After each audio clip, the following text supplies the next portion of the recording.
பேசுவாராக. இந்த மாதம் தேவன் நமக்கு கொடுத்த வாக்குத்தத்தத்தை நாம் எடுத்துக்கொள்வோமாக. யோவான் சுவிசேஷ புஸ்தகம் 14வது அதிகாரம் 14வது வசனத்தை வாசிக்கும்படியாக கேட்கிறேன்.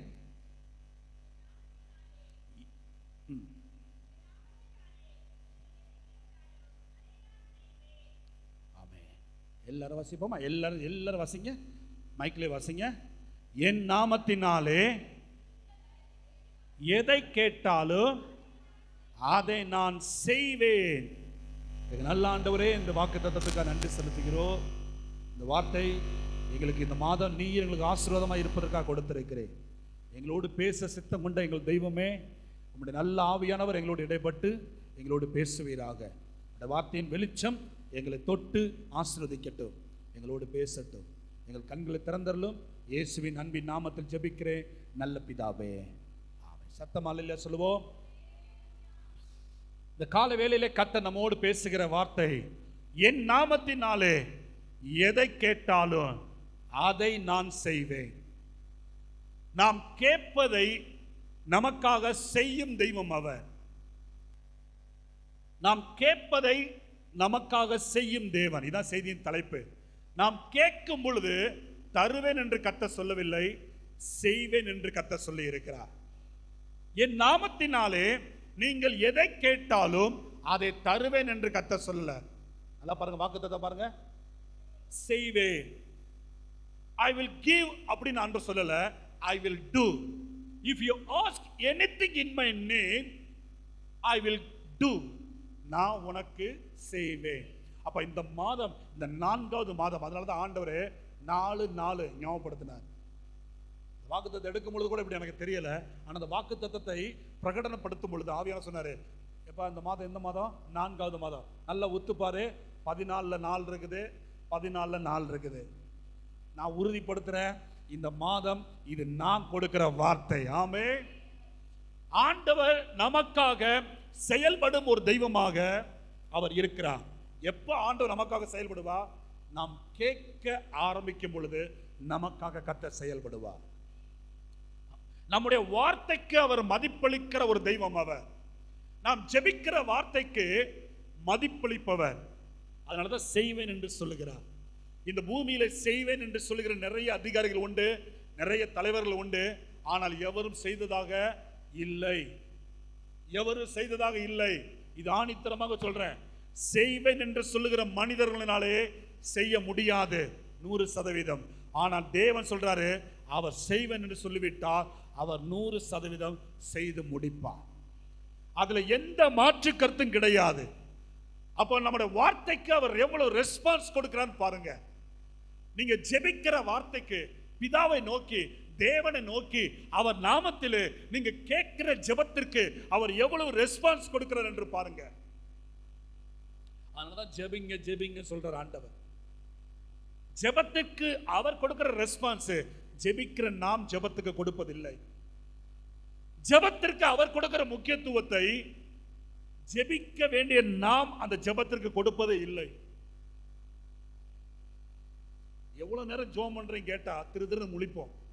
ஜெபிக்கிறவங்க டக்குன்னு தூக்கி சொல்லிடுவாங்க, நான் இவ்வளவு நேரம் ஜெபம் பண்றேன், இவ்வளவு நேரம் ஜெபம் பண்றேன். ஆனால் ஜெபிக்க திணறிக் கொண்டிருக்கிறவர்களாலே ஒரு நாள் நிச்சயமா சொல்ல முடியாது. அப்புறம் எப்படி கர்த்தர் உங்களுக்காக செயல்படுவார்? ஆன்லைன்ல போறதுனால சொல்றேன், நிறைய பேருக்கு இது தேவை. 5 நிமிஷம் கூட ஜெபிக்காத பெந்தேகோஸ்து விசுவாசிகள் பெந்தேகோஸ்து சபையில நின்று ஆராதிக்கிறார்கள். 4 மணி நேரம் ஆராதிக்கிற ஒரு வாலிப பையன் ஒரு கூட்டத்தில் 4 மணி நேரம் ஆராதிக்கிறான். ஆனா அவன் தனிப்பட்ட வாழ்க்கையில 10 நிமிஷம் கூட அவனால் ஜெபிக்க முடியல. ஒரு நாள் ஆலோசனைக்காக வந்தான். ஒரு பெரிய திரள் கூட்டம், ஒரு உற்சாகப்படுத்துகிற ஒரு ஆள் வந்து ஆராதிக்கிறாங்க. நல்ல ஆராதனை, விடிய விடிய உட்காந்து ஆராதிக்கிறான், விடிய விடிய உட்காந்து அந்த இடத்துல உட்காந்து ஆராதிக்கிறான். அடுத்த ஒரு வாரத்தில் அவன் வாழ்க்கையில் ஒரு பாவத்தில் விழுந்து வந்து என்கிட்ட கேட்குறான், என்னால் ஜெபம் பண்ண முடியல, என்ன செய்ய? என்னடா அப்படி ஆராதிச்ச, அவ்வளோ பரவசமாக ஆராதிச்ச? அப்போதான் எனக்கு உண்மை தெரிஞ்சிச்சு. ஆராதிக்க முடியும் அநேகராலே, பிரசங்கம் கேட்க முடியும் அநேகராலே, செய்திக்கு ஊழியம் செய்ய முடியும் அநேகராலே, ஆனா ஜெபிக்க அநேகரால முடியாது. ஏன் ஏன் பாஸ்டர் அப்படின்னா, இந்த இதை நம்ம ஜெபிக்க விடாமல் தடுப்பது தேவன் கிடையாது. நம்ம ஜெபிக்க விடாமல் தடுக்கிறது சாத்தான். அப்பனா எப்படி பாஸ்டர், எனக்கு புரியல, கவனிங்க. அப்போ நான் ஆராதிக்கிற அப்ப தடை பண்ண மாட்டேங்கிறான், நான் பைபிள் படிக்கிற அப்ப தடை பண்ண மாட்டேங்கிறான், நான் மணிக்கணக்கா யூடியூப்ல பிரசங்கம் கேட்கிறேன், பிரசங்கம் கேட்கும்போது நல்லா இருக்கு, அப்பெல்லாம் தடை பண்ண மாட்டேங்கிறான். மணிக்கணக்கா இயேசு பத்தி சொல்றேன், அப்பெல்லாம் தடை பண்ண மாட்டேங்கிறான். ஆனா ஜெபிக்க மட்டும் முடியலையே, அதை மட்டும் ஏன் தடுக்கிறான் பாஸ்டர்? ஏன்னா அது ஒண்ணு மட்டும் தான் அவனுக்கு தெரியாது. ஜெபிக்க மட்டும்தான் பிசாசுக்கு என்ன செய்யாது, தெரியாது. ஏன்னா அவன் பரலோகத்தில் இருக்கிறவன், பரலோகத்தில் ஜெபம் கிடையாது. அவன் பரலோகத்திலிருந்து விழுந்த தூதன், அவன் பரலோகத்திலிருந்து விழுந்ததுனால பரலோகத்தில் ஆராதனை உண்டு, பரலோகத்தில் கர்த்தருடைய வார்த்தை உண்டு, பரலோகத்தில் சுவிசேஷ அறிவிப்பு உண்டு. ஆனா பரலோகத்தில் என்ன இல்லை, ஜெபம் இல்லை. ஜெபம் இந்த பூமியில மட்டும்தான் இருக்குது. அதையும் ஆண்டவர் தம்முடைய பிள்ளைகளுக்கு மட்டும்தான் கற்றுக் கொடுத்திருக்கிறார், பிசாசுக்கு தெரியாது. அதனாலதான் அவனுக்கு தெரியாத ஒரு விஷயத்தை நீங்க செய்யும் பொழுது உங்களை செய்ய விட மாட்டான். அதனாலதான் ஜெபிக்கும் பொழுது மணியை 10 தடவை பார்ப்பாங்க. ஜெபிக்கும் பொழுது அவன் உங்களுக்கே தெரியாத ஆவி அவன் தட்டிக்கிட்டே இருப்பான். போதும் எந்தி, போதும் எந்தி, தூக்கம் வர மாதிரி கொட்டாய் கொடுப்பான், வேற சிந்தையை கொடுப்பான், அசதியை கொடுப்பான். இப்படி ஜோமனா அப்படி ஜோமனா அவன் இஷ்டத்துக்கு மாம்சம் சொல்லுறபடி நம்ம ஜெபிக்க ஏவுவான். முழங்கால் போட விட மாட்டான், ஏதாவது ரூபத்தில் போராடுவான். புரியுங்களா? எத்தனையோ முறை ஜோமன் உட்கார்ந்துருக்கும் போது பிசாசால தாக்கப்பட்டு அதன் மேல் நான் ஜெபிச்சிருக்கிறேன். சரிங்களா? துணியை தூக்கி எறிகிறது, பொருளை தூக்கி உடைக்கிறது, மிட் நைட்ல ஏதாவது நடக்கும். சரியா? பிசாசு போராடுவான், வந்து அடிச்சு கூட பார்த்துருக்கான், சப்புன்னு அடிச்சு எந்தின்னு சொல்லியிருக்கான். ஒரு வீட்டில் கொஞ்சம் ஜோம் அடிக்கும், சப்புன்னு அடிக்கிறான் ஒரு 2:30 மணிக்கு. யாராடியா யாரும் தெரியல, ஜெபிக்க கூடாது ஜெபிக்க கூடாது அப்படின்னு சொல்லி. ஆனா அந்த மீறி ஆண்டவரே உம்முடைய பலனை தாரு, உம்முடைய கிருபையை தாரு, உம்முடைய வல்லமையை தாரு என்று ஜெபிக்கும் பொழுது அந்த தாக்குதலுக்கு அதிகமாக கர்த்தர் வல்லமையை கொடுத்திருக்கிறார். அதனாலதான் ஜெபம் பண்ணுங்க சொல்றேன் நானு. புரியுதுங்களா? இன்னைக்கு மிகப்பெரிய கண்ணி, இதை சொல்லிட்டு தான் இந்த பிரசங்கத்துக்குள்ள போக விரும்புறேன். ஒரு ஆவிக்குரிய விசுவாசிக்கு இருக்க மிகப்பெரிய கண்ணி தெரியுமா? செல்போன்ல உட்கார்ந்து இருக்குது, செல்போன்ல பைபிள் படிக்கிறது. நீங்க தப்பானதை பார்க்கலாம் சொல்ல பார்க்குறீங்க, நான் சொல்லலை. செல்போன்ல பைபிள் படிக்கிறது, செல்போன்ல மெசேஜ் கேட்கறது, செல்போன்ல பாட்டு கேட்கறது, செல்போன்ல உட்கார்ந்து இருக்குது. இது மிகப்பெரிய கண்ணி, மிகப்பெரிய கண்ணி. நீ தேவ சமூகத்தில் முழங்கால் போடக்கூடாத படிக்கு. நீங்க எவ்வளவு நேரம் ஜெபம் பண்றீங்க, எவ்வளவு நேரம் ஆவிக்குரியதில் உட்கார்ந்து பாருங்க. நான் எப்பயும் ஜெபம் பண்ணி தானே இருக்கிறதுல உட்காந்துட்டு, எப்பயும் பாட்டு கேட்டு தானே இருக்கிறேன், எப்பயும் பிரசங்கம் எடுத்து தானே இருக்கிறேன். ஆனா சொல்றாரு, இது நான் தரவில்லை, இதுதான் நான் தந்தேன், முழங்கால் தான் நான் தந்தது. அதனால இந்த கண்ணிலிருந்து நீங்க தப்பித்துக் கொள்ளுங்கள். ஒரு மணி நேரம் 2 மணி நேரம் பாக்குறீங்களா, இன்னைக்கு முழுவதும் 24 மணி நேரத்துல ஒரு 2 நேரம் பிரசங்கம் ஏதோ பாக்குறீங்களா, அதோட தூக்கி வச்சிருங்க. அதிகமான நேரம் முழங்கால் பண்ணிட்டு ஸ்தோத்திரம் பண்ணிட்டே இருங்க. ஜெபிக்க ஒண்ணுமே தெரியலையா, ஸ்தோத்திரம் பண்ணுங்க போதும். அவருடைய நாமத்தை சொல்லிக்கிட்டே இருங்க. ஆண்டவர் சொல்ல, என் நாமத்தினால நீ கேட்ட நான் செய்வேன், நீ அமைதியா இருக்காத. அவருடைய நாமத்தில் நாம் கேட்க ஆரம்பிக்க வேண்டும். இன்னைக்கு இந்த கண்ணிலிருந்து இங்கே வெளியே வந்துடணும்.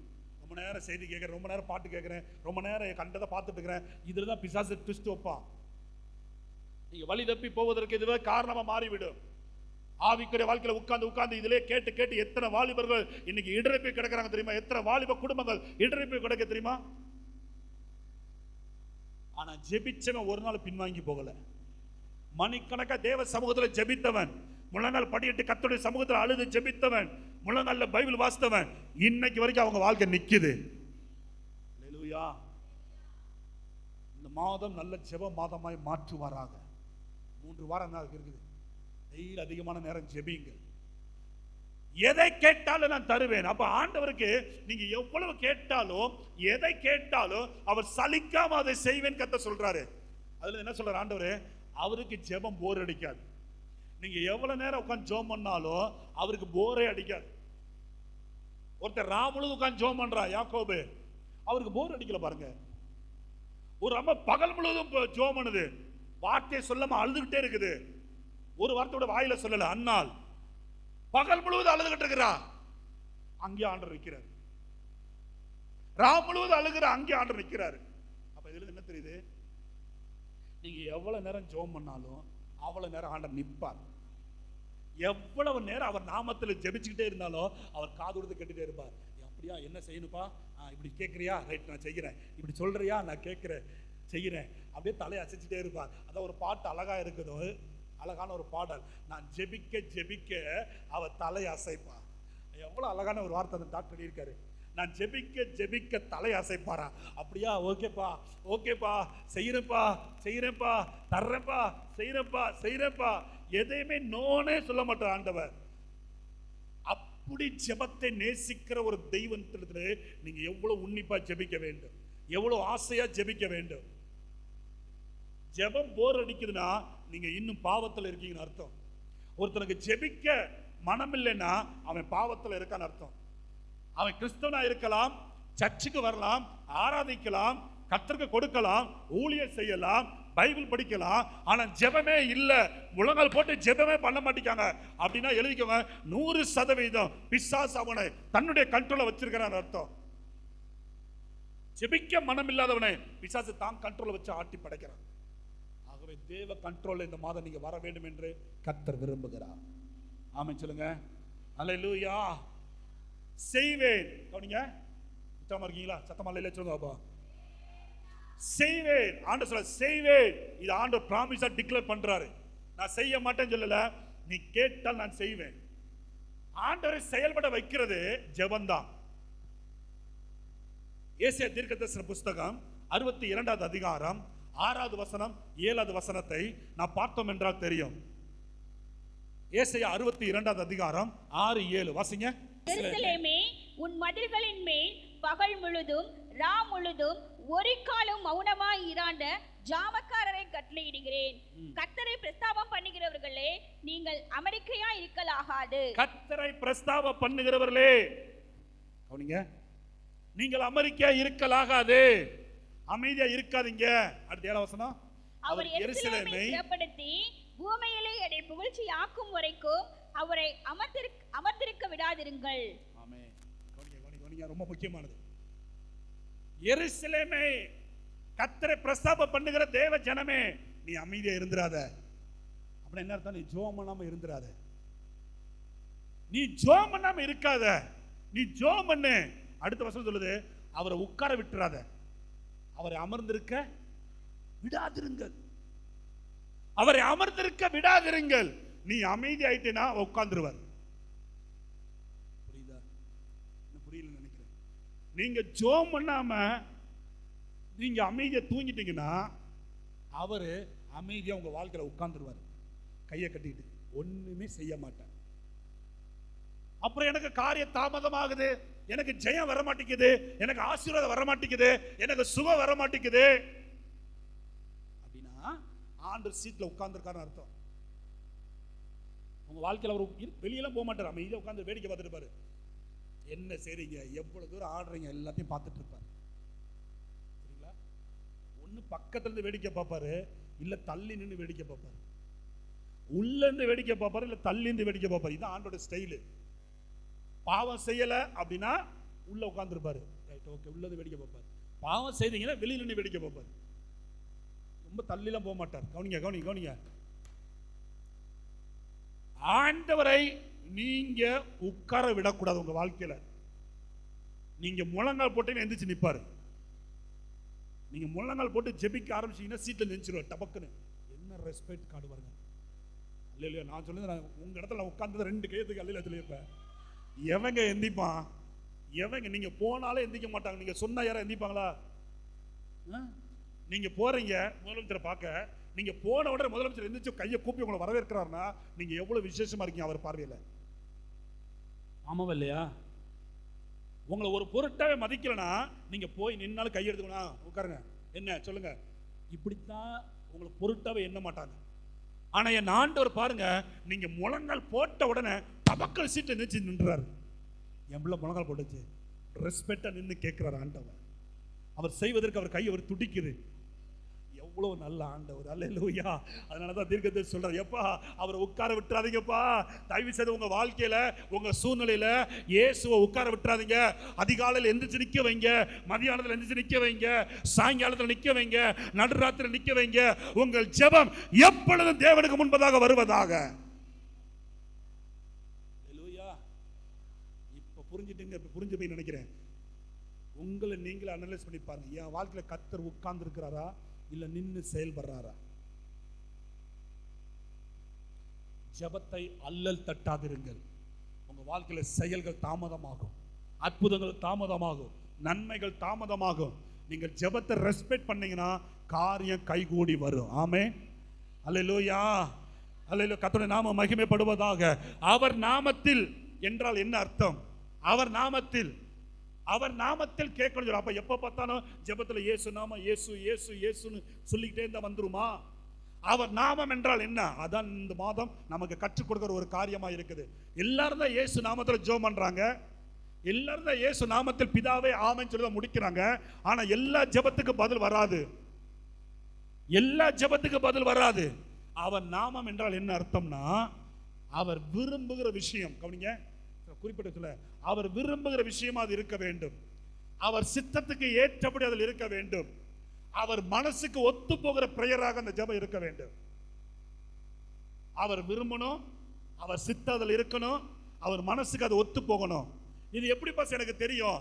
அவர் இது விரும்புறாரு எப்படி தெரியும்? கவனிங்க, இதை விரும்புறாரு எனக்கு எப்படி தெரியும்? நான் ஜெபிக்கிற ஜெபம் அவர் சித்தத்துக்கு ஏற்றபடி எப்படி எனக்கு தெரியும்? நான் ஜெபிக்கிற ஜெபம் ஏசப்பாடைய மனநிலைமைக்கு ஒத்து போகுது எப்படி எனக்கு தெரியும்? ஆண்டவர் சொல்றாரு, என்னோடு பழக ஆரம்பி. அல்லேலூயா. அவரோடு நான் பழகும் பொழுதுதான் அவரை பற்றி நாம் தெரிந்து கொள்ள முடியும். ஒரு மனுஷனை பத்தி எப்ப நீங்க புரிஞ்சுக்கிடுவீங்க? எவ்வளவு நாள்ல தெரியும்? பழகும் போது. ஒரு நாள்ல பழக்கத்தில் தெரிஞ்சிருமா? தெரியாது. ஒரு மாசம் தெரியாது. It will take some times. நாட்கள் எடுக்கும். ஒரு மனுஷனை, குருவி மூளை இருக்கிற மனுஷனை புரிஞ்சு கொள்றதுக்கு சில மாதங்கள், சில வருடங்கள் ஆகுது. ஏன் பல வருடங்கள் கூட ஆகும்.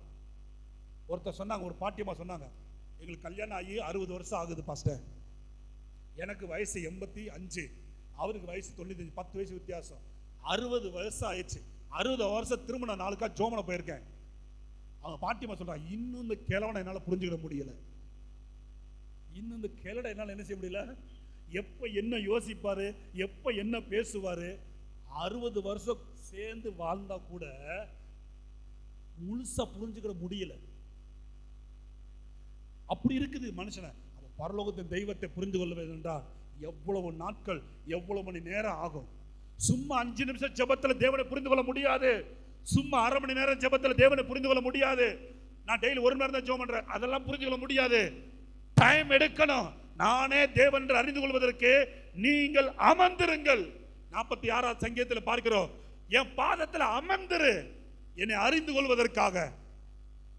46:8 நினைக்கிறேன். நீங்கள் அமர்ந்திருந்து நானே தேவன் என்று அறிந்து கொள்ளுங்கள். என் மனசு அறிந்து கொள்ளுங்க. அறிந்து கொள்ளுங்கள். தேவனை எப்ப அறிய முடியும்? கர்த்தருடைய விருப்பத்தை எப்ப அறிய முடியும்? வாலிப பிள்ளை கவனிங்க, ரொம்ப முக்கியமானது. உங்களுக்கு தான் சொல்றேன், எல்லாருக்கும் இன்னைக்கெல்லாம் நிறைய பிஸி ஷெட்யூல்ட் ஆயிருச்சு. ஒரு விசுவாசி பாருங்க, ஜெபிப்பதற்கு அவங்க 1 மணி நேரம் தான் பாஸ்டர், அதுக்கு மேலே டைம் எனக்கு கொடுக்க முடியாது பாஸ்டர். 10 மணி நேரம் வேலை பார்க்குறேன், 5 மணி நேரம் சமைக்கணும், வீட்டு வேலை இருக்குது, 8 மணி நேரம் தூங்கணும், எனக்கு 1 மணி நேரம் கிடைக்கும், அவ்வளோதான் என்னால் ஜெபம் பண்ண முடியும். அதுக்கு மேலே என்னால் தேவனுக்கு டைம் கொடுக்க முடியாது. இது என்ன வாழ்க்கை? இது என்ன வாழ்க்கைன்னு கேட்குறேன். நான் கேட்டேன், அவங்கள பார்த்து அப்படி தான் கேட்டேன். நீங்கள் வாழ்கிற வாழ்க்கை சரியான ஆவிக்குரிய வாழ்க்கை கிடையாது. 1 மணி நேரம் தான் ஜெபிக்க முடியும், அதுக்கு மேல என்னால ஜெபிக்கவே முடியாது அப்படின்னா வேதம் என்ன சொல்லுது? எப்பொழுது விழித்திருந்து ஜெபிங்கள் சொல்றது. அது எங்க போச்சு? இடைவிடாமல் ஜெபம் பண்ணுங்கள் சொல்றாரு, அது எங்க போச்சு? நீங்க என்ன வேலை செஞ்சாலும் அதுக்காக 20 வருஷம் வேலை செய்யாம ஜெபம் பண்ண கத்த சொல்லல. ஜெப சிந்தையோடு வாழ்க்கையில் இருக்க வேண்டும். என்ன வேலை செஞ்சாலும் உங்க சிந்தை ஸ்தோத்திரம் பண்ணிட்டே இருக்கணும். ஆண்டவரே உங்களுக்கு பிரியமா நான் இருக்கிறேனா, ஏசப்பா உங்களுக்கு பிரியமா நான் வாழ்றேனா, ஏசப்பா என்கிட்ட பேசுங்க. என்ன வேலை செஞ்சிருந்தானோ நட்டு இருந்தா இவங்களை இரும்பு கம்பில் வேலை பார்க்குறாங்க, நட்டு இரும்பு கம்பில் அடிச்சிருந்தா கூட உங்க இறுதி ஆண்டரோட என்ன செஞ்சுட்டு இருக்கணும்? ஏசப்பா ஸ்தோத்திரம், ஏசப்பா ஸ்தோத்திரம், இந்த நேரத்துக்காக ஸ்தோத்திரம், என்கிட்ட பேசுங்க, ஏதாவது வசனத்தை கொடுங்க. அப்படியே உள்ள அப்படியே ஆண்டரோடு இடைப்பட்டு, அதுதான் இடைவிடாமல் ஜெபிக்கிற பழக்கம். அப்படிப்பட்டவனுக்கு மட்டும்தான் கர்த்தர் இருதயத்தை திறந்து காண்பிப்பார். இதான் பையன் மனசு. இத கேளு என் நாமத்தினாலே, என் நாமத்தினாலே இதுதான் என் விருப்பம், கேளு நான் தர்றேன், என் நாமத்தினால இத கேளு நான் தர்றேன். அவங்களுக்கு தான் செய்வார் ஆண்டவரே, இவங்களுக்கு தான் செய்வார் ஆண்டவரே, எனக்கெல்லாம் செய்ய மாட்டாரு அப்படி நீங்க நினைச்சுக்கிறீங்க. பிசாசு உங்க மனசுல அப்படி சொல்றான். ரொம்ப நேரம் அவங்க பெரிய பரிசுத்தவான பெரிய ஊழியக்காரங்க, அவங்க ஜெபம் பண்ணா தான் நடக்கும் அப்படி பைபிள் எங்க போட்டிருக்கா? நீங்க சொல்ற ஸ்டேட்மெண்ட் பைபிள் இருக்குதா? இல்ல. ஆண்டவர் சொல்றாரு என் நாமத்தினாலே நீங்கள் சொல்லிட்டார் ஆண்டவர். அதுல படிச்சவன் இருக்கிறான், அதுல படியாதவன் இருக்கிறான், அதுல ஏழை இருக்கிறான், அதுல பணக்காரன் இருக்கிறான், அதுல உயர்ந்தவன் இருக்கிறான், அதுல தாழ்ந்தவன் இருக்கிறான், அதுல அழகானவன் இருக்கிறான், அதுல அழகு இல்லாதவன் இருக்கிறான், அதுல ஊனமானவன் இருக்கிறான், அதுல சரித்து நல்லவன் இருக்கிறான். எவர்களா இருந்தாலும் பரவாயில்லை. இந்த சின்ன பிள்ளை முதற்கொண்டு முழங்கால் படியிட்டு உண்மையா ஏசப்பாடு பழகி ஏசப்பா எனக்கு தாரும் என்று கேட்டால் கண்டிப்பா தருவார், கண்டிப்பா தருவார். ஒரு சின்ன பிள்ளை அடிமையா விற்கப்பட்டவள், இஸ்ரவேலிலிருந்து அடிமையா வாங்கப்பட்டவள், ஒரு சின்ன பெண் பிள்ளை, அந்த பிள்ளைக்கு வயசு சொல்றாங்க 10 இருந்து 13 வயசு தான் இருக்குமா. அடிமையாக வந்தவள் வந்த இடத்துல கவனிங்க, தன்னை பிடிச்சிட்டு வந்தவன் தான் குஷ்டரோகில கஷ்டப்படுறான் நாகமான். அந்த பிள்ளை சொல்லுது, அந்த பிள்ளை சொல்லுது இப்படி போங்க, ஒரு ஊழியக்காரர் இருக்கிறாரு, போய் அவ சொல்றத கேளுங்க, உங்களுக்கு சுகம் வரும். என்ன வைராக்கியம், என்ன வைராக்கியம் அந்த வாலிப பிள்ளைக்கு. வாலிப பிள்ளை சொல்ல, சின்ன பிள்ளை சொல்ல முடியாது, 13 வயசு சொல்றாங்கல்ல. என்ன வைராக்கியம் அந்த பெண் பிள்ளைக்கு, ஏசப்பன் நாமத்தை குறித்த ஒரு வைராக்கியம். சொல்லிட்டேன் கண்டிப்பா கர்த்தர் செய்வார். அதே மாதிரி போறாரு, சுகமாறாரு, திரும்பி வர்றாரு. உங்களுக்குள்ள அப்படி ஒரு விசுவாச வைராக்கியம் என்ன செய்யணும்? இருக்கணும். ஜெபத்துல அப்படி இருக்கணும். கவனிங்க கவனிங்க கவனிங்க, ஏசப்பாடு கவனிங்க. ரொம்ப நேரம் நீங்க டைம் ஸ்பெண்ட் பண்ணுங்க. 1 மணி நேரம் பத்தாது, 1 மணி நேரம் 1.5 நேரம் ஜெபம் பத்தாது. இனிமேல காலத்துல இனி கொடூர காலங்கள் இருக்குது, கலியுகம் வரப்போகுது, மோசமான காலம். கவனிங்க, மோசமான காலம். அவரோடு இருக்கிறவன் மட்டும்தான் தப்பித்து கொள்ள முடியும். சங்கீதம் 2வது சங்கீதம் வாசிங்க, 2:11 வாசிங்க. எல்லாரும் சங்கீதம் 2:11. பயத்துடனே கர்த்தரை சேவியுங்கள், நடுக்கத்துடனே களிகூருங்கள். குமாரன் கோபம் கொள்ளாமலும் நீங்கள் வழியிலே அழியாமலும் இருக்கும்படிக்கு அவரை முத்தம் செய்யுங்கள். கொஞ்ச காலத்திலே அவருடைய கோபம் பற்றி எரியும். அவரை அண்டிக் கொள்கிற யாவரும் பாக்கியவான்கள். சோத்திரம். கொஞ்ச காலத்திலே ஒரு கோபத்தின் நாட்கள் வெளிப்பட போகுது. ரொம்ப நாள் கிடையாது, கொஞ்ச காலம் தான் கர்த்தர் சொல்லிட்டாரு. இந்த கொஞ்ச காலத்தில் எவர்கள் தப்பித்துக் கொள்வார்கள்? கர்த்தருடைய கோபத்தின் நாளிலே எவர்கள் தப்பித்துக் கொள்வார்கள் என்றால், அவர் பாதத்திலே அண்டி இருக்கிற மனுஷன் மட்டும்தான் தப்பித்துக் கொள்வான். அப்படின்னா என்ன அண்டி இருக்கிற என்ற அர்த்தம்? என்ன அர்த்தம்? அவ்வளவுதான். ஜெபம் பண்றவன், ஜெபம் பண்ற விசுவாசி. உங்க குடும்பத்தில் யார் ஜெபம் பண்ணலையோ நல்லா தெரிஞ்சுக்கோங்க, நீங்க பரலோகம் போயிருவீங்க. உங்க குடும்பத்தில் அவர்கள் ஜெபிக்க விட்டால் எழுதி வச்சுக்கோங்க, போக முடியாது. ஏன்னா ஜெபிக்கிறவன் தான் அவரோடு இருப்பான், அவரோடு இருக்கிறவன் தான் அவரோடு இருக்க அழைக்கப்படுவான். இது எழுதப்பட்ட. தயவு செய்து சொல்றேன், ஜெபிக்காதவர்களுக்கு இந்த செய்தியை நீங்கள் போட்டு காட்டுங்க. ரெக்கார்டு வரும், உங்களுக்கு வரும், போட்டு காட்டுங்க. நீ என்ன பண்ணிக்கிட்டு இருக்கிற, என்ன செஞ்சுக்கிட்டு இருக்கீங்க? ஜெபம் பண்ணுவோம். குடும்ப ஜெபமே நிறைய குடும்பத்தில் இல்லை. குடும்பமே நிறைய குடும்பத்தில் குடும்ப ஜெபமே இல்லை. அவங்களாம் தனித்தனி இஷ்டத்தில் ஜெபம் பண்றது, தனித்தனி இஷ்டத்தில் ஜெபம் பண்றது, தனித்தனி இஷ்டத்தில் போறது. சேருங்கள் அவர் நாமத்தில். ஏன் உங்க குடும்பத்தில் நன்மைகள் நடக்க மாட்டேங்குது? ஏன் அற்புதங்கள் நடக்க மாட்டேங்குது? ஏன் கர்த்தர் உங்களுக்கு வைராக்கியமா எழும்ப முடியல? இன்னும் அந்த யூனிட்டி பிரேயர் வரல.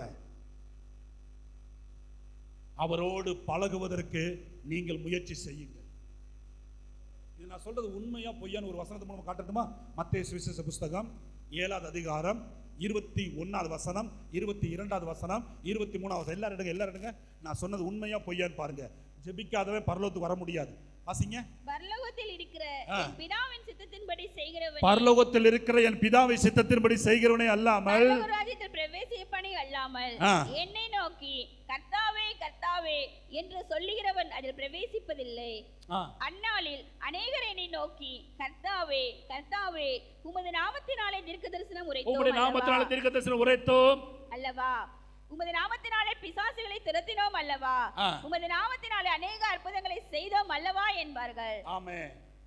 அப்படிப்பட்டவங்களை பார்த்து ஆண்டவர் சொல்வாரு, அப்பொழுது நான் ஒரு காலம் உங்களை அறியவில்லை, அக்கிரம செய்கைக்காரரே என்னை விட்டு அகன்று போங்கள் என்று அக்கிரம அவர்களுக்கு செய்கை. சொல்லுவேன். என்னப்பா ஆராதிச்சாங்க, அவர் நாமத்துல ஊழியம் செஞ்சாங்க, பேய்களை துரத்துறாங்க. இப்ப அவங்கள பார்த்து சொல்றாங்க, அக்கிரம செய்கைக்காரரே, துன்மார்க்கரே என்னை விட்டு அகன்று போங்கள். உங்களை யாருன்னு எனக்கு தெரியாது. உங்களை யாருன்னு, அதான் அர்த்தம். உங்களை யாருன்னு என்ன செய்யாது, தெரியாது. என் பிதாவை சித்தத்தை செய்ய நீங்க தெரியல அப்படின்னு உங்களுக்கு புரியல. பிதாவை சித்தம்னா என்ன? பிதாவை சித்தம், தேவ சித்தம்னா எது? தேவ சித்தம் 1 தெசலோனிக்கேயர் 5ஆம் அதிகாரம் 17-18 வாசிங்க. ஏன்னா அந்த 2 வசனத்துக்கு லிங்க் இருக்குது. 1 தெசலோனிக்கேயர் 5:17-18. இடைவிடாமல் ஜெபம் பண்ணுங்கள், எல்லாவற்றிலையும் ஸ்தோத்திரம் செய்யுங்கள், எல்லாவற்றிலையும் ஸ்தோத்திரம் செய்யுங்கள். அப்படி செய்வதே, அப்படி எல்லாரும் வாசிங்க, அப்படி செய்வதே கிறிஸ்து இயேசுவுக்குள் உங்களை குறித்து தேவனுடைய சித்தமாய் இருக்கிறது. இப்ப சொல்லுங்க, இதுதான் தேவ சித்தம். இடைவிடாமல் ஜெபிப்பது, ஸ்தோத்திரம் பண்ணுவது, இதுதான் தேவ சித்தம். இப்ப சொல்லுங்க, மத்தேயுல கர்த்தர் சொல்றாரு, என் பிதாவை சித்தத்தை செய்யாதவர்களே என்னை விட்டு அகன்று போங்கள். அப்ப யாரை கர்த்தர் அகற்றுவாரு? ஜெபம் செய்யாதவன், ஸ்தோத்திரம் பண்ணி ஜெபம் செய்யாதவன். நான் மறுபடியும் சொல்றேன், ஜெபம் பண்ணாதவர்கள் ஊழியம் செய்ய முடியும், ஜெபம் பண்ணாதவர்கள் ஆராதிக்க முடியும், ஜெபம் பண்ணாதவர்கள் பேய் பிசாசுகளை துரத்த முடியும். பிசாசு இதை செய்வான், புரியுதுங்களா? பிதாவை சித்தம் செய்வதற்கு பிசாசுக்கு தெரியாது, அதான் ஜெபிப்பது. ஆமென் சொல்லுங்க. அதனால தான் ஆண்டவர் சொல்றாரு, உங்களை யாருன்னு எனக்கு தெரியாது, உங்களுக்கு சொந்தக்காரன் அவன், நான் கிடையாது. என் வீட்டுக்குள் வருவதற்கு நீங்கள் தகுதியற்றவர்கள் சொல்லி கர்த்தர் அப்படிப்பட்டவர்களை அகற்றுவார். வசனம் எத்தனை பேருக்கு புரியுது? அல்லேலூயா. ரொம்ப முக்கியம், ரொம்ப முக்கியம். ஃபர்ஸ்ட் ஜெபமே ரொம்ப முக்கியம். அதுக்கப்புறம் எப்படி ஜெபிக்கணும் கற்றுக் கொடுக்குறேன். இன்னிலிருந்து நீங்கள் தீர்மானம் பண்ணுங்க, இந்த சபை விட்டு போறதுக்கு முன்னாடியே நான் எப்படி ஜெபிக்கணும், நான் ஜெபிக்கணும். ஃபர்ஸ்ட் தீர்மானம் பண்ணுங்க. கவனிக்கிறீங்களா? செல்போன் எல்லாம் இன்னைக்கே ஞானசானம் கொடுத்து தொட்டி இருக்குது, தண்ணியில் ஞானசானம் கொடுத்துட்டு போங்க தொட்டி. இன்னைக்கு செல்போன் எல்லாம் ரட்சிக்கப்படணும். ஆமாம் சொல்லுங்க. நீங்க அதிகாரம் கொடுங்க, உன்னை தொட மாட்டேன், நீங்க அது சொல்ல, நான் உன்னை விட்டு விலக மாட்டேன், நான் உன்னை கைவிட மாட்டேன், அது சொல்ல. நீங்க சொல்லணும், நான் உன்னை தொட மாட்டேன். ஆமாம் சொல்லுங்க. நான் உன்னை பார்க்க மாட்டேன், இயேசுவின் நாமத்தில் அகன்று போ. ஏசப்பா சொன்னார்ல, பொல்லாத பிசாசே அகன்று போ. பேதுரு பார்த்து சொன்ன மாதிரி அப்பப்ப செல்போனை பார்த்து, பொல்லாத பிசாசே போ இயேசுவின் நாமத்தினால. என் ஜெபத்துக்கு தடையா இருக்கிற பிசாசே அப்படி தூக்கி எறிங்க.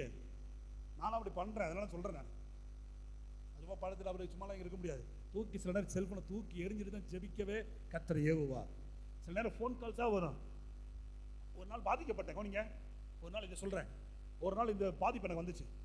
காலையில் எழுந்து பைபிள் படிச்சுட்டு இருக்கிறேன், ஜெபம் பண்ணிட்டு வந்து அடுத்து இந்த ப்ரேயர் டைம் காலையில் உண்டு. ஃபுல்லா ஜெபிப்பதற்காகவே விசுவாசிகள் ஜனங்க ஃபோன் பண்ணிட்டே இருக்காங்க. ஒவ்வொருத்தவங்களா பிரச்சனை சொல்லிட்டு இருக்காங்க. பிரச்சனை சொல்லிட்டு பாஸ்டர் வச்சோன்னு அடுத்த ஃபோன் கால், வச்சோன்னு அடுத்த ஒரு ஃபோன் கால். இப்படியே மதிய வரைக்கும் பல பிரச்சனைகள் நிறைந்ததான சூழ்நிலையாக ஜெப குறிப்பா வந்துச்சு. பிரச்சனை பிரச்சனை பிரச்சனை தெரியிட்டே வந்துச்சு. அவங்களோட டைம் ஸ்பெண்ட் பண்ணிட்டே இருந்தேன். எனக்கு ரொம்ப சோர்வாயிடுச்சு. முடிச்ச உடனே கவனிங்க, எல்லாம் ஜெப குறிப்பு தானே, எல்லாரும் சொல்றாங்க. என் மனசுல என்ன இருக்கணும், சந்தோஷம் வரணுமா வரக்கூடாதானே. போனை வச்ச உடனே உள்ள ஆவியான ஒரு அழுகிற சத்தனை கேட்டுச்சு. இந்த சபையில் நடந்துச்சு, நாங்கள் உட்காந்து ஆறது, அங்கே உட்காந்து பயில் படிச்சு, உள்ள ஆவியான ஒரு அழுகிற சத்தம் கேட்டுச்சு. உடனே தூக்கி வச்சுட்டு ஆண்டவர்ட்ட மன்னிப்பு கேட்டேன். நான் பாவம் செய்யல, ஜெப குறிப்பு தான் கேட்டேன், ஒருத்தன் பிரச்சனை தான் கேட்டேன். பிசாசு அனுப்பி விடுறான் பாருங்க. உன் ஜெப நேரத்தை கெடுக்கிறதுக்காகவே, ஜெபிக்கிற மனுஷர்களை கெடுக்கிறதுக்காகவே மனுஷங்களை அனுப்புறான் பாருங்க. உடனே உட்கார்ந்து முழங்கால் போட்டு ஆண்டவர் மன்னிங்கப்பா, அது மன்னிப்பு கேட்டு இனிமேல் செய்ய மாட்டேன்னு சொன்னதுக்கு அப்புறம் தான் உள்ளத்தில் ஒரு சந்தோஷமே எனக்கு வந்துச்சு. அவன் எந்த அளவுக்கு தாக்கப்படுறான் பாருங்க என் ஜெப நேரத்தை கெடுப்பதற்கு.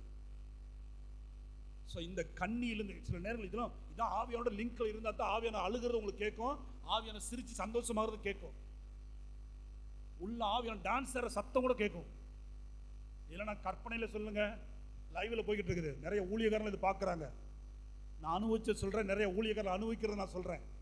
உள்ள ஆவியானவர் அழுகிறத ஃபீல் பண்ண முடியும், உள்ள ஆவியானவர் துக்கப்படுறத ஃபீல் பண்ண முடியும், உள்ள ஆவியானவர் சிரிக்கிறத ஃபீல் பண்ண முடியும், உள்ள ஆவியானவர் டான்ஸ் ஆடுறத ஃபீல் பண்ண முடியும். இது நீங்க ஆண்டவரோட பழகதான் இது வரும். சும்மாலாம் கர்த்தர் கொடுத்துட மாட்டார். அப்படிப்பட்டவங்க நீங்க இருந்து ஜெபம் பண்ணினா உங்க ஜெபம் கேட்கப்படும். நீங்க பிதாவை சித்தத்தை செய்யணும். தயவு சொல்றேன், ஜெபம் என்பது ஆப்ஷன் கிடையாது. ஜெபிக்கணும் ஜெபிக்க கூட அப்படி கிடையாது. இது சித்தம், அவ்வளவுதான். இதை செஞ்சாதான் பரலோகமே போக முடியும். இதை செய்யாம நீங்க 40 வருஷம் விசுவாசியா இருந்தாலும், உங்க மூலம் 400 பேர் ரட்சிக்கப்பட்டிருந்தாலும், 4000 கோடி நீங்க கொடுத்திருந்தாலும், ஏன் 4 நாள் சொல்றது இல்லை, எத்தனை கோடி அள்ளி கொடுத்திருந்தாலும் கர்த்தர் சொல்ல ஒரே வார்த்தை, என் சித்தத்தை நீ செய்யல இல்லப்பா, என்னை விட்டு தூர் ஜாவ். இந்தில சொன்ன என்ன சொல்ல, தூர் ஜாவ், என்னை விட்டு அகன்று போ, உள்ள நுழைய கூடாது. என்ன உன்னை பார்க்கவே எனக்கு பிடிக்கல. இந்த பூமியில இருக்கிற வரைக்கும் என் முகத்தை பார்த்து ஜெபிப்பதற்கு உனக்கு விருப்பம் இல்லைல்ல. மனுஷனை பார்க்க விருப்பப்படுகிறார், செல்போனை பார்க்க விருப்பப்படுகிறார், உன் வேலையை பார்க்க விருப்பப்படுகிறார். என் முகத்தை பார்த்து ஜெபிக்க உனக்கு விருப்பம் இல்லாமல் போனபடியினாலே இப்போ என்னுடைய டைம் வந்துருச்சு. உன் முகத்தை பார்க்க எனக்கு விருப்பம் இல்லை, என்னை விட்டு அகன்று போ என்று கர்த்தர் சொல்லுவார். இந்த கண்டிஷன் ரொம்ப ஆணித்தரமா வைக்கிறார். உள்ளத்தில் ஆவியான வைராக்கியமா பேசுகிறது இருதயத்தில் ஃபீல் பண்ண முடியும். நிறைய விசுவாசிகளுக்கு ஜெபம் பாகக்கா போல இருக்குது. கர்த்தர் செயல்பட முடியாதவரை உட்கார்ந்து இருக்கிறார், வலுவிழந்தவரை உட்கார்ந்து இருக்கிறார். உங்கள் ஜெபம் எழும்புச்சுன்னா அவர் எழும்புவார். ஆமென் சொல்லுங்க. அல்லேலூயா. ஜெபிக்கிறவன் அவர் நாமத்தை எப்படி பயன்படுத்தக்கூடாது, ஜெபிக்கிற மனுஷன் எப்படி இருக்கணும் அதை மட்டும் சொல்லிருக்குமா? ஜெபிக்கிற மனுஷன் எப்படி இருக்கணும், அவர் நாமத்தை யூஸ் பண்ணி ஜெபிக்கிறீங்க. நீங்க செய்யக்கூடாத 3 தவறான காரியங்கள் நான் சொல்றேன், இதை மட்டும் செஞ்சிடக்கூடாது. முதலாவதாக யாத்ராமத்தி புஸ்தகம் 20 அதிகாரம் 7வது வசனம் வாசிங்க. உன் தேவனாகிய கர்த்தருடைய நாமத்தை வீணிலே வழங்காதிருப்பாயாக, கர்த்தர் தம்முடைய நாமத்தை வீணிலே வழங்குகிறவனை தண்டியாமல் விடார். எல்லாரும் வாசிங்க. உன் தேவனாகிய கர்த்தருடைய நாமத்தை வீணிலே வழங்காதிருப்பாயாக, கர்த்தர் தம்முடைய நாமத்தை வீணிலே வழங்குகிறவனை தண்டியாமல் விடார். என் நாமத்தினாலே எதை கேட்டாலும் செய்வேன் என்று சொன்ன கர்த்தர் இப்ப சொல்றார், எப்பா ஜெபிக்கிற தேவனுடைய பிள்ளையே, என் நாமத்தை வீணிலே வழங்குகிற ஒரு மனுஷனா நீ இருக்க கூடாது. என் நாமத்தை நீ வீணிலே வழங்கக்கூடாது. அப்படி என் நாமத்தை வீணிலே வழங்கினால் நான் உன்னை தண்டிப்பேன், நான் உனக்காக செயல்பட முடியாது. என்ன புரியலையே பாஸ்டர்? வீணிலே வழங்கக்கூடாதுன்னா வெளியே ஏசப்பா நாமத்தை சொல்லக்கூடாதா? அதனுடைய அர்த்தம் அது கிடையாது. வீணிலே வழங்கக்கூடாது என்றால் என்ன அர்த்தம்? அந்தரங்கத்திலே என் நாமத்தை சொல்லுகிறாய், வீணிலேயோ என் நாமத்தை நீ வாழ்ந்து காட்டுவது இல்லை. அந்தரங்கத்திலே நீ ஜெபிக்கிற என் நாமத்திலே, ஏசப்பா நீர் அப்படிப்பட்டவர், ஏசப்பா நீர் மன்னிக்கிறவர், ஏசப்பா நீர் அன்பானவர், ஏசப்பா நீர் மனதுருக்கம் உள்ளவர் சொல்றீங்களப்பா. ஆனா வீதியில வந்த உடனே என் நாமத்தை நீ தூற்றி கொண்டு திரிகிறாய். உன் வாழ்க்கையில் அன்பான செயல் இல்லை, அன்பான இயேசுவை நீ பிரதிபலிப்பது இல்லை. நீ மனதுருக்கம் உள்ளவர் சொன்னியே, வெளியே வந்த உடனே உன் இருதயம் கடினமாகுது. உள்ள பாசமானவர் சொன்னியே, வெளியே வந்தா ஏன் பாசம் உனக்கு வரல? உள்ள மன்னிக்கிறவர் சொன்னியே, வெளியே வந்தா ஏன் உன்னால மன்னிக்க முடியல? அப்போ வார்த்தையில இயேசு, வாழ்க்கையில இயேசு இல்லை. அதுதான் என்னுடைய அர்த்தம். அப்படிப்பட்ட நபனை நான் நியாயத்தீர்ப்பு நாளிலே தண்டிப்பேன். அல்லேலூயா, அல்லேலூயா. ஏசப்பா நாமத்தை நீங்க ஆராதிக்கிறீங்களா? எப்படிலாம் ஆராதிச்சீங்க? என்ன நாமத்தெல்லாம் சொன்னீங்க? எவ்வளவு நாமத்தை சொல்லி அவர் ஆராதிச்சோம், எவ்வளவு பாசத்தை சொல்லி அவர் ஆராதிச்சோம். அந்த இயேசுவை உலகத்திலே வெளிப்படுத்தி நாமும் வாழ்ந்து காட்ட வேண்டும். அப்படி இருந்தோம்னா வார்த்தையில இயேசு இருக்கிறவர், வாழ்க்கையில இயேசுவா இருப்பா. வீணிலே அவர் நாமம் தூசிக்கப்படாது, வீணிலே அவர் நாமம் அவமானப்படாது. கிறிஸ்தவன் நீ எல்லாம் இப்படி செய்யலாமா? கவனிங்க, நீ எல்லாம் இப்படி செய்யலாமா? சர்ச்சுக்கு போற நீ எல்லாம் இப்படி செய்யலாமா? அப்போ உங்களாலே வீதியிலே அவர் நாமம் வீணா வேஸ்ட் ஆகுது, அவர் நாமம் வேஸ்ட் ஆகுது. You have to very very careful. வீணிலே அவர் நாமத்தை நாம் வழங்கக்கூடாது. சீக்கிரமாக அடுத்ததாக லேவியராகமம் 19:12 வாசிங்க. லேவியராகமம் 19:12 போட்டிருக்கு. என் நாமத்தை கொண்டு பொய்யான இடுகிறதினால், இல்ல வாசிங்க, என் நாமத்தை கொண்டு பொய்யான இடுகிறதினால் பொய்யான இடுகிறதினால் உங்கள் தேவனுடைய நாமத்தை நாமத்தை ஆ. பரிசுத்த குலைச்சல் ஆக்காமலும் இருப்பீர்களாக. பரிசுத்த குலைச்சல் ஆக்காது இருப்பீர்களாக.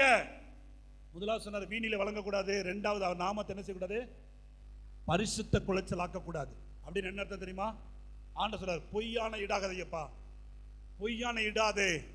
அப்படின்னு என்ன அர்த்தம்? உள்ள இருக்கிற இயேசு ஆராதிக்கிற, அவன் நாமத்துல ஜெபம் பண்ற, ஆனா வாயில சொல்லும் பொழுது பொய் வருது. உள்ள இருக்கிற இயேசு பொய் சொல்லாதவர், உள்ள இருக்கிற இயேசு பொய் சொல்லாதவர், ஆனால் நீயோ உன் வாயில் என்ன சொல்லக்கூடாது? பொய் பேசக்கூடாது. கவனிக்கிறீங்களா? வாழ்க்கையிலே பொய் பேசக்கூடாது, பொய்யான இடக்கூடாது, பொய் சத்தியம் பண்ணக்கூடாது. வாழ்க்கையில பொய் சத்தியம் பண்ணக்கூடாது. ஒரு கிறிஸ்தவனா இருக்கிறவர்கள் வாழ்க்கையில பொய் சத்தியம் பண்ணினால் உள்ள இருக்கிற இயேசுவின் நாமம் பரிசுத்த குலைச்சலாக்கும். அப்படிப்பட்டவர்கள் ஜெபத்துக்கு கர்த்தர் பதில் கொடுக்க மாட்டார். கிறிஸ்தவங்க இயேசுவை ஆராதிக்கிறவங்க பழிச்சு சொல்ல போனா பொய் சத்தியம் பண்ணக்கூடாது. ஆமென் சொல்லுங்க. ஒன்று செய்வேன்னு சொல்லிட்டா உயிரை கொடுத்து செய்யணும். பிரசங்க 5 நாள்ல போட்டிருக்கு, நீ நேர்ந்து கொண்டதை செய். நீ நேர்ந்து கொண்டதை செய்யாமல் போனால் அது உனக்கு பாவம். உன் வார்த்தையினாலே நீ பாவம் செய்தாய். சில பேர் பொருத்தனை பண்றது செய்யறதே இல்லை. சரி, தெரியுதா? இதை செய்வது ஒவ்வொரு உச்சாரத்தில் சொல்லிடுறது, ஆனா அது வாழ்க்கையில் என்ன செய்யறதுல, நிறைவேற்றுதுல. இப்ப சொல்றாரு, உன் ஜெபத்துக்கு எப்படி நம்ம பதில் கொடுக்க முடியும்? நீ எவ்வளவு பொய் சொல்றது தெரியுமா? எவ்வளவு பொய் சொல்றது தெரியுமா? நீயே உன் வாயில எவ்வளவு பொய் வருது. ஆனா ஜெபத்தில் மட்டும், ஆண்டவரே நீர் உண்மை உள்ளவர், நீ சத்தியம் உள்ளவர், என் நாமத்தை நீ பரிசுத்த குலைச்சலாக்குகிறாய். வார்த்தையில உண்மையா இருக்க வேண்டும். முதல்ல சொன்னேன், வாழ்க்கையில உண்மையா இருக்கணும். ஆமென் சொல்லுங்க. வாழ்க்கையில உண்மையா இருக்கணும். உங்களை பிரதிபலிக்கும் பொழுது இயேசுவை பிரதிபலிக்கணும். இரண்டாவது, உங்க வார்த்தையில இயேசுவை வெளிப்படுத்த வேண்டும். ரோமர் 2:24 வாசிங்க. ரோமர் 2:24. ரோமர் 2:24 வாசிங்க. எழுதியிருக்கிறபடி தேவனுடைய நாமம் புறஜாதிகளுக்குள்ளே உங்கள் மூலமாய் தூசிக்கப்படுகிறதே. ஆமென். கவனிங்க, எல்லாரும் பாத்தீங்களாமா? கிறிஸ்தவர்களை பார்த்து ஒரு பாஸ்டர் சொல்றாரு, உங்களால புறஜாதிகள் மத்தியிலே அவர் நாமம் தூசிக்கப்படுகிறது. முதல்ல சொன்னாரு, ஆண்டவர் என் நாமத்தை வீணிலே வேஸ்ட் பண்ணிக்கிட்டு இருக்கிற. ரெண்டாவது, என் நாமத்தை பரிசுத்த குலைச்சலாக்குகிறாய். மூன்றாவது சொல்றாரு, உன்னாலே என்னுடைய நாமம் தூசிக்கப்படுது. புறஜாதிகளை மத்தியிலே, புறஜாதிக மத்தியிலே 22-23 வாஸ்து பார்த்தீங்கன்னா தெரியும். நீ சொல்றபடி நீ வாழ்றது இல்லப்பா. களவு செய்யக்கூடாது சொல்ற நீயே களவு செய்கிறாய். விக்கிரக ஆராதனை பண்ணக்கூடாது சொல்ற நீயே கோவில போய் நிக்கிற, கோவில் இருக்கிறத சாப்பிடுற. நீ அப்படி செய்யலாமா? திருடக்கூடாது சொல்ற நீயே என்னுடைய பணத்தை திருடுகிறாய், என்னுடைய நேரத்தை திருடுகிறாய். நீ செய்யலாமா? நீ சொல்றது மற்றவங்களுக்கு மட்டும் உபதேசம், ஆனா உன் வாழ்க்கையில உபதேசமே இல்ல. அதை செய்யணும், இதை செய்யணும், அப்படி இருக்கணும், இப்படி இருக்கணும், ஈஸியா சொல்லிடுவாங்க. காசு இல்லாத விளம்பரம் என்னது? விளம்பரம் என்னது? உபதேசம். நிறைய பேருக்கு உபதேசம் சொல்லிடலாம், ஆனா வாழ்ந்து காட்டு. அப்படி வாழ்ந்து காட்டாத செயல்களிலே கிறிஸ்துவை மறுதலித்தா. முதல்ல சொன்ன வாழ்க்கையிலே, இரண்டாவது சொல்லிலே, மூன்றாவது செயலிலே. ஜெபிக்கிற மனுஷங்க 3 காரியத்தில் கவனமா இருக்கணும். தீத்து 1:16 பார்க்கிறோம், அவர்கள் கிறிஸ்துவை ஆராதிக்கிறார்கள், ஆனா அவர்கள் செயலிலோ கிறிஸ்துவை மறுதலிக்கிறார்கள். உங்களை பார்த்தா அவங்களுக்கு ஜெபிக்க ஆசை வரணும். மற்றவர்கள் உங்களை பார்க்கும் பொழுது உங்கள் செயல்களினாலே, கவனிங்க, அவங்க முழங்கால் போட்டு தானா ஜெபிக்கணும். நீங்க ஜெபிக்கிறத பார்த்து ஆசைப்படணும். எனக்கு ஜெபிக்க ஆசை வந்தது எங்க அம்மா பார்த்து, சில பரிசுத்தவன்களை பார்த்து, அவ்வளவுதான். பல ஜெப செய்தியை நான் கேட்டேன். கவனிங்க, பல செய்தியை நான் கேட்டேன், ஜெபிக்கிற செய்தியை எல்லாம் எழுதுவேன், ஆனா எனக்கு ஜெபிக்க ஆசை வரல. ஆனா எனக்கு ஜெபிக்க ஆசை வந்தது, தூண்டுனது ஃபர்ஸ்ட் எங்க தாய், ரெண்டாவது சில பரிசுத்தவான்கள். அவங்களாம் ஜெபிக்கிறத பார்த்து அந்த அனல் என்னை தொற்றிக் கொண்டது. உங்க ஜெப வாழ்க்கை உங்க குடும்பத்தினரை தாக்க வேண்டும், தாக்க வேண்டும். உங்க ஜெப வாழ்க்கை உங்க தெருவை தாக்க வேண்டும். உங்க ஜெப வாழ்க்கை சபையில விசுவாசிகளை தாக்க வேண்டும். அப்படி நீங்கள் ஜெபிக்கிற ஒரு அனல் உள்ள ஒரு கிறிஸ்தவர்களாக வாழ வேண்டும். ஏசப்பா ஜெபிக்கிறத பார்த்து கவனிங்க. எப்போ பார்த்தாலும் ஏசப்பா போய் மலை மேல ஜோம் பண்றாரு, காட்டுக்குள்ள போய் ஜோம் பண்றாரு, தோட்டத்துக்குள்ள போய் ஜோம் பண்றாரு, வனாந்தரத்துல ஜோம் பண்றாரு. ஜெபிக்கிறதையா பார்க்கறாங்க சீசருங்க. உடனே ஒரு நாள் வந்து சொல்றாங்க, ஏசப்பா எங்களுக்கும் ஜெபிக்க கற்றுத்தார். பிரசங்கம் பண்ண கற்றுத்தாருன்னு கேட்கல, பிசாச துரத்த கற்றுத்தாங்கன்னு கேட்கல. அதையும் நடக்குது. பிரசங்கம் பண்றாரு, 3 நாள் பிரசங்கம் பண்றாரு, 3 நாள் இரவு பகல் 72 மணி நேரம் பிரசங்கம் பண்றாரு, பேய் துரத்துறாரு. அதெல்லாம் அவங்களுக்கு ஆசை வரல. அவங்களுக்கு ஆசை வந்து எதுல தெரியுமா? ஜெபிக்கிறத பார்த்து எப்படி பிதாவோட லிங்க் ஆகி, எப்படி அவர் முகரூபம் மாறுது, எப்படி அவர் வஸ்திரத்தில் தேவ மகிமை இறங்கி வருது, எப்படி அந்த சத்தத்தை அவர் கேட்கிறாரு, அது தனக்கு வர வேண்டும் என்று ஆசைப்பட்டாங்க சீசர்கள். வந்து தனிமையில் கேட்கிற, ஏசப்பா எங்களுக்கு ஜெபிக்க கற்றுத்தார். அதே ஆவி உங்களுக்கு வரணும். நீங்க ஜெபம் பண்ற பார்த்து, அம்மா எனக்கு ஜெபிக்க சொல்லித்தாங்க அம்மா அப்படின்னு கேட்கணும். வீட்டுக்காரர் கேட்கணும், எனக்கு ஜெபிக்க எனக்கு கற்றுக் கொடுப்பையா அப்படின்னு கேட்கணும். மற்ற விசுவாசிங்க, அக்கா எனக்கு உங்களை மாதிரி ஜெபிக்கணும் ஆசை வருது, எனக்கு சொல்லிக் கொடுப்பீங்களா அப்படின்னு ஒருத்தன் கேட்கணும். அந்த அளவுக்கு உங்க ஜெபம் மகிமைப்பட்டால் தான் தேவன் சொல்றாரு, நீ என்ன ஜெபம்னா நான் தருவேன். அல்லேலூயா. உங்க ஜெபத்தின் மூலமாக தேவனுடைய நாமம் உயர்த்தப்பட வேண்டும் புறஜாதிகள் மத்தியிலே. ஆண்டோட நாமத்தை வீணிலே வழங்கக்கூடாது. ஆண்டோட நாமத்தை வாயில சொல்ற நீங்க உண்மையை மட்டும் நடந்துக்கணும். எல்லா காரியத்திலும் உண்மையை மட்டும் பேச கர்த்தர் கிருபை தருவாராது. ஆமென் சொல்லுங்க. நாக்கு அறுத்தா கூட போய் வாயில வரக்கூடாது. சொல்லுங்க, நாக்கு அறுத்தா கூட சொல்லுங்க. ஏன்னா நீங்க கர்த்தரை ஆராதிக்கிறவர்கள், நீங்க ஜெபிக்கிற விசுவாசி, உங்களுக்காக கர்த்தர் எதையும் செய்ய ஆயத்தமா இருக்கிறாரு. அவர் நாமத்தை நீங்கள் குலைச்சலாக்க கூடாது. 3வது, அவர் நாமத்தை நீங்கள் மற்றவர்கள் தூசிப்பதற்கு இடம் கொடுத்துடக்கூடாது. முதல் 2 உங்களால் நடப்பது, 3வது மற்றவர்களால் நடப்பது. முதல் 2 பரிசுத்த குலைச்சலாக்குவதும் ஆண்டோட நாமத்தை வீணிலே வழங்கி கேவலப்படுத்துவது நம்முடைய செயல். 3வது செயல், புறஜாதிகள் வாயிலே கர்த்தருடைய நாமத்தை தூசிக்கப்படுவதற்கு நாம் காரணராய் மாறிவிடக்கூடாது. அல்லேலூயா. ஒரு இந்து மனுஷன் செய்யாததை கவனிங்க, ஒரு முஸ்லீம் மனுஷன் செய்யாததை ஒரு கிறிஸ்தவர்ல நீங்கள் மற்ற முன்னாடி வாழ்ந்து காட்டணும்.